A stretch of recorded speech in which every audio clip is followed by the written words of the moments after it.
दोस्तों, अगर आप भी बहुत सारे पैसे अर्न करना चाहते हो नाभी एप्लीकेशन के द्वारा तो बेहद आसानी से अर्न कर सकते हो। बट किस तरीके से आपको ये पैसे अर्न करने हैं ये सब मैं आपको इस वीडियो में समझाने जा रहा हूँ। तो यार वीडियो को पूरा ध्यान से देखते रहो।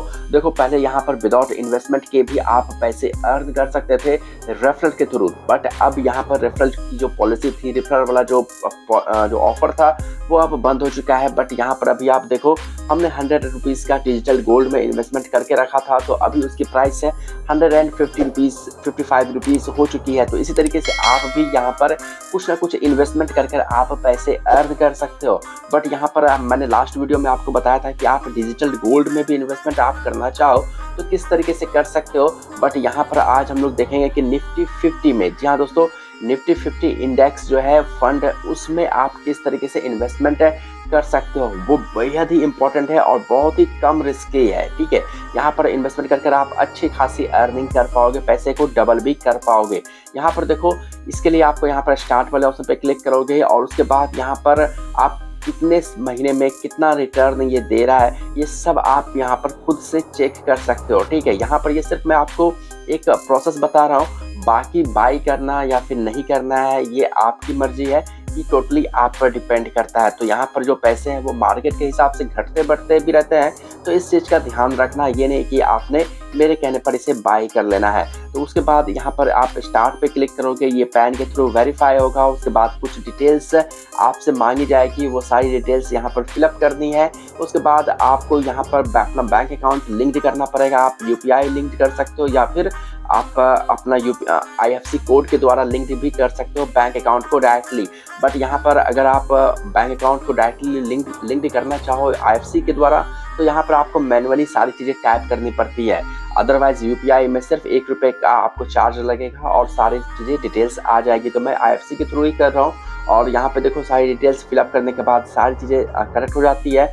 उसके बाद पे नाउ पे क्लिक करोगे। यहाँ पर अगर आप स्टार्ट 1 टाइम भी कर सकते हो और SIP भी कर सकते हो जो मंथली होती है। आप मंथली भी पे करना चाहो तो पे कर सकते हो, तो मैं यहाँ पर मंथली ही कर रहा हूँ। ठीक है, यहाँ पर देख लो, जैसे मैं इस पर क्लिक करता हूँ तो यहाँ पे 3 ऑप्शंस मिल जाते हैं, मंथली, डेली एंड वीकली। तो आपने यहाँ पर मंथली रखना है और जितना भी अमाउंट का आपको SIP स्टार्ट करना है वो अमाउंट आपने यहाँ पर टाइप करना है। जैसा कि मेरे को 1000 का करना है तो यहाँ पर मैंने 1000 टाइप किया। अगर आपको 500 का करना है तो 500 लिख देना है, या फिर अगर आपको इससे ज़्यादा का भी करना है तो वो भी आप कर सकते हो। और जो मंथली डेट है जिसमें आपका पैसा कटेगा वो डेट भी आप यहाँ पर खुद से सिलेक्ट कर सकते हो, अपने हिसाब से सिलेक्ट कर लेना। आप जिस भी डेट को प्रेफरेंस देना चाहो वो यहाँ पे सिलेक्ट कर आप यहाँ पे कंटिन्यू कर सकते हो। आप इस डेट को बाद में भी चेंजेस कर सकते हो। ठीक है, वो भी मैं आपको बताऊंगा, लेकिन यहाँ पर अभी सिर्फ हम स्टार्ट का प्रोसेस देख लेते हैं। इसके बाद यहाँ पे कंटिन्यू करोगे, यहाँ पे कुछ इस तरीके से आ जाएगा ऑटो पेमेंट और विदाउट ऑटो पेमेंट है।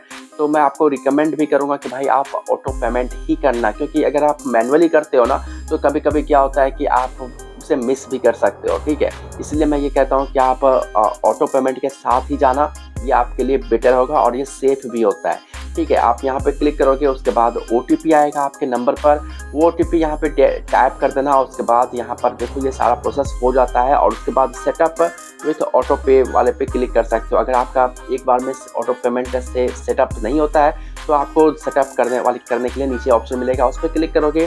1 रुपये आपको पे करने पड़ेंगे, तभी आप इसे ऑटो पेमेंट में सेट कर पाओगे, ये क्योंकि ये वेरीफाई होता है। ठीक है, ऐसा मत समझना कि यार 1 रुपये आपका चार्ज काट रहा है, वैसा कुछ भी नहीं है।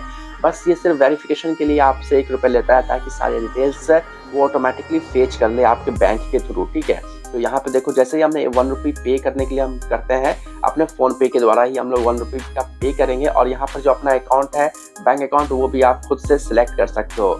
यहाँ पर देखो जिस तरीके से हमने यहाँ पर पे किया, पे करने के बाद यहाँ पर देखोगे कि सारा सेटअप खुद ही हो जाएगा, ऑटोमेटिक आपको आ जाएगा। यहाँ पर देखो 1 रुपये का हमने पे कर दिया और नाभी म्यूचुअल फंड में हमने ये पे किया है। और अब यहाँ पर देखो, यहाँ पे सीधा आ गया कि ऑटो सेटअप करने के लिए जो अपना ऑटो पेमेंट वो भी अब हट गया है। तो इस तरीके से अब आप नाभी एप्लीकेशन के द्वारा ट्रेडिंग भी कर सकते हो।